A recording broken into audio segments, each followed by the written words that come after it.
masa jahiliyah dulu, ada seorang raja bernama Habib bin Malik yang tinggal di Syam. Dia adalah seorang penyembah berhala yang fanatik dan juga membenci agama yang dibawa oleh Rasulullah. Pada suatu hari, Abu Jahal menulis surat untuk Raja Habib perihal Rasulullah. Surat itu membuat Raja Habib penasaran dan ingin bertemu dengan Rasulullah. Kemudian ia membalas surat tersebut kalau ia akan berkunjung ke Mekah. Pada hari yang telah ditentukan, berangkatlah raja dengan membawa 10.000 orang lainnya ke Mekah. Sampai di desa Abtah dekat Mekah, Raja Habib mengirim utusan untuk memberitahu Abu Jahal bahwa ia telah sampai di perbatasan Mekah. Maka disambutlah Raja Habib oleh Abu Jahal dan para pembesar Quraisy lainnya. Setelah bertemu, Raja Habib bertanya, "Seperti apa Muhammad itu?" Abu Jahal kemudian menjawab, "Sebaiknya Tuan tanyakan pada Bani Hashim." Salah seorang Bani Hashim menjelaskan, di masa kecilnya, Muhammad adalah anak yang bisa dipercaya, jujur, dan baik budi. Tapi, sejak berusia 40 tahun, ia mulai menyebarkan agama baru, menghina dan menyepelekan Tuhan-Tuhan kami. Ia menyebarkan agama yang bertentangan dengan agama warisan nenek moyang kami. Raja Habib makin penasaran, dan ia memerintahkan untuk menjemput Rasulullah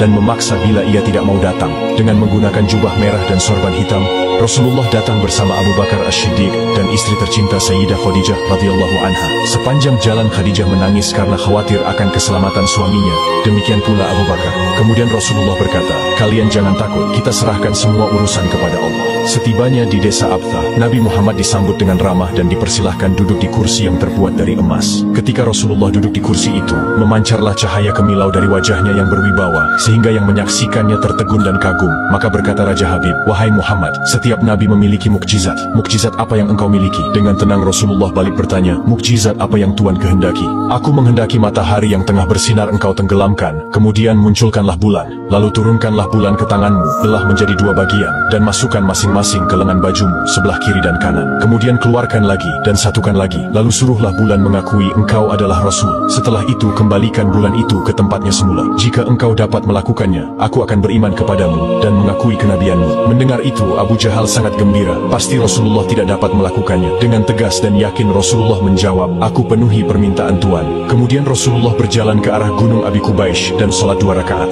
Usai sholat, beliau berdoa dengan menengadahkan tangan tinggi-tinggi agar permintaan Raja Habib terpenuhi. Seketika itu juga, tanpa diketahui oleh siapapun, turunlah 12.000 malaikat. Maka berkatalah malaikat Jibril, "Wahai Rasulullah, Allah menyampaikan salam kepadamu dan berfirman, wahai kekasihku, janganlah engkau takut dan ragu. Sesungguhnya aku senantiasa bersamamu. Aku telah menetapkan keputusanku sejak zaman azali tentang permintaan Habib bin Malik. Pergilah engkau kepadanya untuk membuktikan kerasulanmu. Sesungguhnya Allah yang menjalankan matahari dan bulan serta mengganti siang dengan malam." Untuk diketahui, Habib bin Malik mempunyai seorang putri cacat, tidak memiliki kaki dan tangan, kemudian matanya buta. Allah menyembuhkan anak itu sehingga bisa berjalan, meraba dan melihat. Lalu bergegaslah Rasulullah turun menjumpai orang kafir Quraisy. Sementara bias cahaya kenabian yang memantul dari wajahnya semakin bersinar. Ketika itu matahari telah beranjak senja. Matahari hampir tenggelam, sehingga suasananya remang-remang. Tak lama kemudian Rasulullah berdoa agar bulan segera terbit. Maka terbitlah bulan dengan sinar yang benderang. Lalu dengan 2 jari Rasulullah mengisyaratkan agar bulan itu turun kepadanya. Tiba-tiba suasana jadi amat menegangkan ketika terdengar suara gemuruh yang dahsyat. Segumpal awan mengiringi turunnya bulan ke tangan Rasulullah. Segera setelah itu beliau membelahnya menjadi 2 bagian. Lalu beliau masukkan ke lengan baju kanan dan kiri. Tidak lama kemudian, beliau mengeluarkan potongan bulan itu dan menyatukannya kembali. Dengan sangat takjub, orang-orang menyaksikan Rasulullah menggenggam bulan yang bersinar dengan indah dan cemerlang. Bersamaan dengan itu, bulan mengeluarkan suara, "Asyhadu an la ilaha illallah wa asyhadu anna Muhammadan abduhu wa rasuluh." Menyaksikan keajaiban itu, pikiran dan perasaan semua yang hadir terguncang. Sungguh, ini bukan mimpi, melainkan sebuah kejadian yang nyata. Sebuah mukjizat luar biasa hebat yang disaksikan sendiri oleh Raja Habib bin Malik. Ia menyadari, itu tak mungkin terjadi pada manusia biasa, meski ia lihat dalam ilmu sihir sekalipun. Namun, hati Raja Habib masih beku. Maka ia pun berkata, "Aku masih mempunyai syarat lagi untuk mengujimu." Belum lagi Raja Habib sempat melanjutkan ucapannya, Rasulullah memotong pembicaraan. "Engkau mempunyai putri yang tidak sempurna, bukan? Sekarang Allah telah menyembuhkannya dan menjadikannya seorang putri yang sempurna." Raja Habib pun terkejut karena tidak ada siapapun yang tahu penyakit anaknya itu, yaitu lumpuh dan matanya buta, kecuali orang-orang istana dan mereka yang dekat dengannya saja.